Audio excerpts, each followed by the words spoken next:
इंसान चालाकी चतुराई से लोभ लालच धन दौलत और पावर के लिए जितना भी बुरा काम कर ले, लेकिन ये उसकी मूर्खता है, ये डिग्रेडेशन है, ये उसके अंदर का शैतान है। खेल चालू है और खेल सिंपल है, डिवाइड एंड रूल। ब्रिटिशर्स ने इंडिया को 200 सालों तक शासन किया, डिवाइड एंड रूल, हिंदू और मुस्लिमों के बीच नफरत फैलाकर।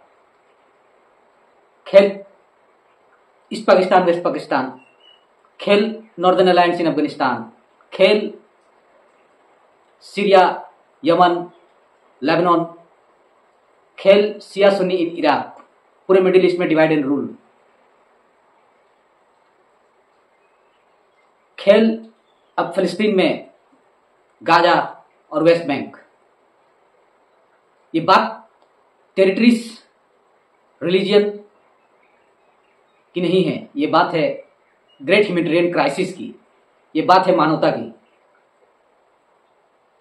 और जिस तरह से बच्चे बूढ़े औरतें मासूमों की जानबूझ के जान ली गई है, इसीलिए हमारा project my life for peace and humanity, जिसका सबसे पहला और नंबर 1 ऑब्जेक्टिव है यूनिटी। यूनिटी रहेगी तो कोई भी कैपिटलिस्ट, तानाशाह, नेता, कॉरपोरेट्स लोगों को गुमराह नहीं कर पाएंगे। ऐसी शक्तियां लोगों को कीड़े मकोड़े नहीं समझेंगे।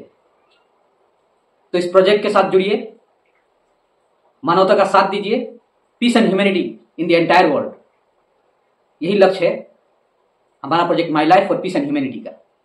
आप सभी का स्वागत है, मैं सुहेल अंसारी। शुरू करते हैं थॉमस हार्डी के poem the man he killed के 2 लाइन से। Had he an eye but met through an old ancient inn। कभी एक ऐसी स्थिति का बयां कर रहे हैं जिसमें वो एक युद्ध में है और दुश्मन को आमने सामने की स्थिति में उन्होंने मार गिराया है, और अब वो ये अनुभव कर रहे हैं कि कितनी भयानक चीज़ है ये युद्ध। उन्हीं के जैसा कोई एक आदमी, इंसान, उन्हीं की परिस्थितियों में वो भी युद्ध में आया होगा। दोनों आमने सामने थे, या तो इन्हें मरना था या तो उसे मरना था। इन्होंने उसे मार दिया है और अब ये सोच रहे हैं कि अगर वो किसी पुराने होटल या लॉज में मिलते तो दोनों एक साथ चाय या कॉफ़ी पी रहे होते और ज़रूरत पड़ने पर वो उसे कुछ पैसों से मदद भी करते। कभी ये सोच रहे हैं कि युद्ध ने उन्हें क्या से क्या बना दिया है। उनका जो नेचर है इंसानियत का, उसको पूरी तरह से बर्बाद कर दिया है। और युद्ध कितना भयानक, ट्रेजिक और डेडली होता है। फिलिस्तीन और इजराइल का संघर्ष दुनिया के सबसे पुराने और कॉम्प्लिकेटेड राजनीतिक विवादों में से एक है। इसकी जड़ें पुरानी सभ्यताओं तक पहुंचती है, लेकिन इसकी आधुनिक रूप का शुरुआत 19वीं और 20वीं सदी के अंत से हुई है। फिलिस्तीन और इजराइल के बीच का एक ट्रेजेडी के बारे में दिन रात मोबाइल और टीवी में न्यूज आ रहे हैं। प्लेन की, मिसाइल्स की और बम्बार्डमेंट की दुनिया भर की तस्वीरें। किसी लोगों के लिए तो ये एक एंटरटेनमेंट का माध्यम बन गया है, लेकिन लोग इसके मूल विवाद और जड़ों को नहीं जानते, कोई इस पे बात नहीं करता और भ्रामक बातें, फॉल्स न्यूज़, फेक न्यूज़ का जो सिलसिला चल रहा है वो लगातार चल रही है। तो हमारा project my life for peace and humanity का लक्ष्य है दुनिया में शांति और खुशहाली लाने का। उसी लक्ष्य के तहत चलते हुए हमारा प्रोजेक्ट का चौथा जो ऑब्जेक्टिव है,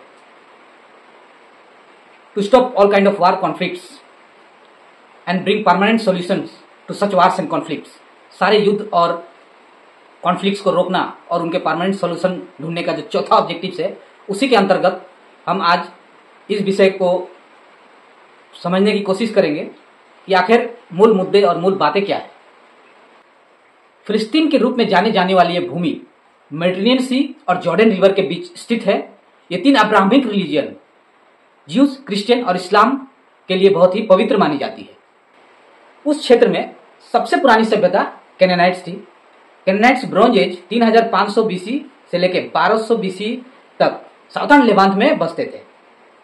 कनान का इलाका आज के फिलिस्तीन, इजराइल, लेबनान और जॉर्डन का हिस्सा है। कैनानाइट्स की उत्पत्ति लेवेंटाइन और कौकासस यानी आज के ईरान से आए हुए जनसंख्या का मिश्रण से हुई थी। ये लोग प्राचीन समय में मेडिटेरियन सी और उसके आसपास के इलाकों में बस गए थे। तेल काबरी एक आर्कियोलॉजिकल साइट है जहां मिडिल ब्रॉन्ज एज के कैनानाइट्स सिटीज के अवशेष मिले हैं। कैनानाइट्स लोग मिस्र और मेसोपोटामिया के साथ व्यापार करते थे। कैनानाइट्स के डीएनए एनालिसिस से यह पता चला है कि उनका जेनेटिक संबंध आज के मॉडर्न डे लेबनीज, अरब और ज्यूस से है और उनकी एंसेस्ट्री लोकल और माइग्रेंट पॉपुलेशन की मिश्रण थी। आज के मॉडर्न लेबनीज लोगों के 90% से ज्यादा जेनेटिक एंसेस्ट्री प्राचीन कैनानाइट्स से आता है। अराउंड 1200 बीसी इजराइलिट्स ने कनान के पहाड़ियों में बसना शुरू कर दिया। इजराइलिट्स ने कनान में अपना घर और बस्तियां बसानी शुरू की। धीरे धीरे वहां अपनी अलग पहचान बनाई। जेरूसलम यहूदी धर्म का केंद्र बन गया। इजराइल और जुदा प्रमुख राज्य थे। इजराइलाइटिस का साम्राज्य किंग सल्मनेजर 5 और उनके बाद सरगोन 2 के आक्रमण के बाद कमजोर हो गया था। एसीरियंस ने 722 बीसी में इजराइल के नॉर्दर्न किंगडम पर कब्जा कर लिया। 587 बीसी में नियो बेबीलियन एम्पायर ने जेरूसलम को नष्ट कर दिया। रोमन एम्पायर के समय इजराइल का प्रभाव कम हो गया था।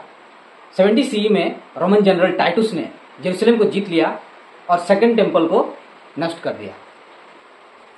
इसके बाद बाजेंटीन एम्पायर ने इजराइल का नियंत्रण अपने हाथ में लिया। बाजेंटीन एम्पायर के बाद फिलिस्तीन को 1634 सीई के आसपास मुस्लिम सेनाओं ने अरेबिया से आकर जीत लिया। इस्लामिक शासन के दौरान यह क्षेत्र सांस्कृतिक और आर्थिक रूप से विकसित हुआ। जेरूसलम में अलग सा मस्जिद और डोम ऑफ द रॉक जैसे महत्वपूर्ण इस्लामी स्थलों का निर्माण हुआ।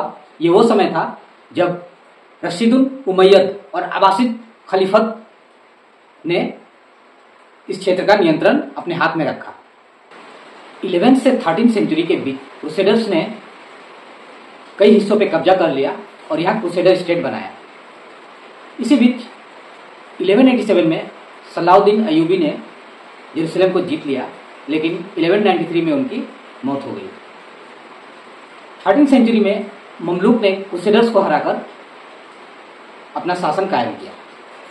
16th सेंचुरी में ऑटोमन एम्पायर यानी उस्मानिया सल्तनत ने ममलुक्स को हराकर इस क्षेत्र में अपना नियंत्रण बनाया। ऑटोमन एम्पायर का शासन 20th सेंचुरी तक बना रहा। उस्मानिया सल्तनत ने सभी धर्मों को पालन करने का स्वतंत्रता दिया और उनका शासन 400 सालों तक चली। 1881 में बहुत सारे यहूदी माइग्रेट करने लगे फिलिस्तीन एरिया में। यहूदियों ने फिलिस्तीन एरिया में परमानेंट सेटलमेंट्स बनाना शुरू कर दिया। ये एरिया फिलिस्तीन था जो कि उस्मानिया सल्तनत का था, जहां सारे धर्मों के लोग पीसफुली रहते थे। बहुत सारे यहूदियों का माइग्रेट करने का कारण था जियोनिज्म का उदय। जायोनिज्म एक विचार था कि यहूदी लोगों का अपना एक अलग राज्य होना चाहिए। इसी आंदोलन के कारण 19वीं सदी के अंत और 20वीं सदी में फिलिस्तीन में यहूदियों का आना बहुत बढ़ गया। दुनिया भर के यहूदी फिलिस्तीन में आने लगे। जब वर्ल्ड वॉर 1 शुरू हुआ तो बरतानिया हुकूमत ने बड़े ही चतुराई से अरब्स और ज्यूस को उस्मानिया सल्तनत के खिलाफ यूज किया। ब्रिटिश ने शरीफ हुसैन बिन अली से वादा किया कि अगर वो उस्मानिया सल्तनत के खिलाफ विद्रोह करेंगे और उन्हें हरा देंगे तो उन्हें एक स्वतंत्र अरब राज्य की मंजूरी ब्रिटिश उन्हें देगा। यही मुख्य कारण बना अरब रिवोल्ट का।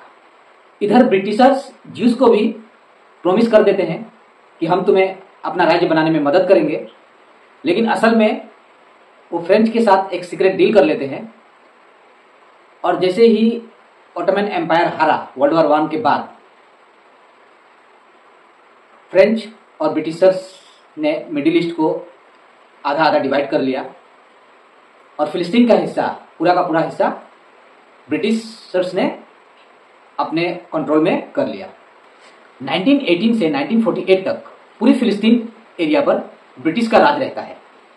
खासकर 1930s के दशक में जब यूरोप में नाजीज का उदय हुआ, तब लार्ज स्केल माइग्रेशन यहूदियों का फिलिस्तीन में होने लगा। इससे यहूदी और फिलिस्तीनी अरबों के बीच में तनाव बढ़ने लगा। 22 जुलाई 1946 में इरगुन नाम के अंडरग्राउंड इजराइल के टेररिस्ट ग्रुप ने किंग डेविड होटल, जो कि ब्रिटिश एडमिनिस्ट्रेशन जहां से चलाती थी उस समय जेरूसलम में, उसके लेफ्ट ब्लॉक को बम से उड़ा दिया। बहुत सारे ब्रिटिश ऑफिशियल्स इसमें मारे गए।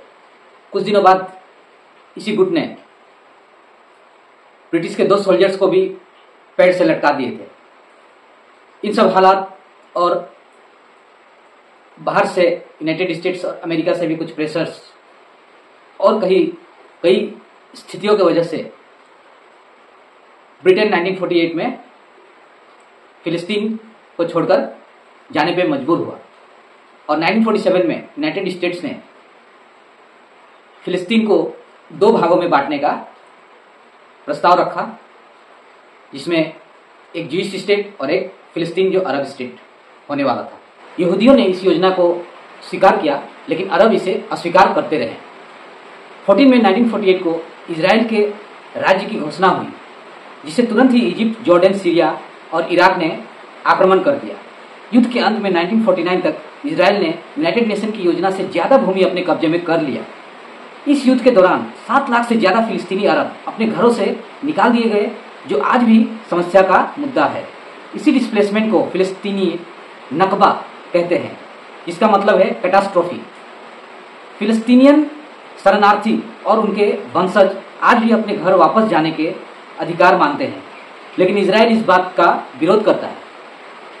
जून 1967 में इजराइल ने इजिप्ट, जॉर्डन और सीरिया के विरुद्ध एक छोटा युद्ध छेड़ दिया, जिसमें इजराइल ने West Bank, east Jerusalem, Gaza strip, Sinai peninsula और गोलान हाइट्स पर कब्जा जमा लिया।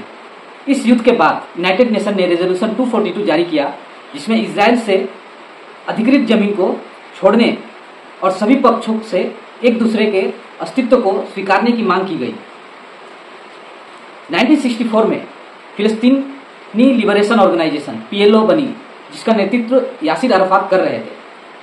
ओस्लो एकॉर्ड के तहत इजराइल और PLO ने 2 राज्य समाधान की तरफ कदम बढ़ाने पर सहमति प्रकट की, लेकिन अंतिम मुद्दे जैसे बॉर्डर, जेरूसलम और रिफ्यूजीज के समाधान नहीं हो पाया और दोनों तरफ के राइट विंग्स भी किसी भी तरह इसे होने नहीं देना चाहते थे। 207 में हमास के प्रभावित होने के बाद से गाजा को इजराइल ने घेराबंदी में रख दिया। इस इजराइल और फिलिस्तीन के संघर्ष के कुछ मूल मुद्दे को हम आप लोगों के सामने रखना चाहते हैं। पहला मुद्दा है जेरूसलम, जो कि तीनों धर्म, जीव, इस्लाम और क्रिश्चियनिटी के लिए एक पवित्र स्थल माना जाता है। इजराइल ने 1967 में जेरूसलम को एनेक्स कर लिया, लेकिन ये इंटरनेशनली रिकॉग्नाइज नहीं है। फिलिस्तीन इस जेरूसलम को अपना भविष्य की राज्य की राजधानी बनाना चाहता है। सेटलमेंट्स, वेस्ट बैंक और ईस्ट जेरूसलम में अवैध इजरायली बस्तियां, जो इंटरनेशनल लॉ के तहत इलीगल है, तनाव के बड़े कारण है। वापस जाने के अधिकार, फिलिस्तीनियन रिफ्यूजीज अपने घर वापस जाने का अधिकार मानते हैं, जिसे इजराइल ने कब्जा करके रखा है। फिलिस्तीन वेस्ट बैंक और गाजा पर पूर्ण सॉवरेनिटी मांगते हैं। ये बहुत ही लंबा और एक उलझा हुआ विषय है, जिसे एक छोटे से वीडियो के माध्यम से पूरा नहीं बयां किया जा सकता, लेकिन फिर भी हमने कुछ मोटे मोटे पॉइंट्स को आगे रख के इस चीज को सिंप्लीफाई करने की कोशिश की है। पूरे जानकारी और पूरे डिटेल्स के लिए कई महीने लग जाएंगे, तो आप लोगों के सामने ये बातें रखी है हमने। आप लोग भी सुझाव दीजिएगा कि इस इजराइल और हमास के बीच का सॉल्यूशन क्या हो सकता है। और अगर आप मानवता, ह्यूमैनिटी और इन सब बातों पे विश्वास करते हैं तो इस वीडियो को लोगों तक फैलाइए, उन्हें जानकारियाँ दीजिए। युद्ध किसी भी तरह स्वीकार नहीं है। युद्ध तबाही और बर्बादी लेके आती है अपने साथ। और जिन इलाकों में युद्ध होते हैं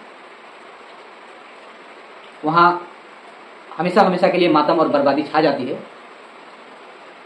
हम यही आशा करते हैं कि जल्दी से जल्दी लोगों में ज्ञान, सद्बुद्धि और लोगों के हृदय परिवर्तन हो, ताकि दुनिया से लोग लोभ, लालच, मोह से दूर रहे। लोग इंसानियत, सच्चाई और अच्छे विचार, अच्छे सोच रखे। न्यूज़ चैनल्स और सोशल मीडिया को देखने से ऐसा लगता है कि लोग बेसब्री से इंतजार कर रहे हैं कि कब इजराइल और ईरान में युद्ध हो जाए, लेकिन वो भूल रहे हैं कि इन युद्धों से आम आदमी, मासूम और सिविलियंस की जाने जाती है, उनके जिंदगियां बर्बाद हो जाती है। और जब तक ईरान में कोई सेकंड फैक्शन या कोई लोभ या लालच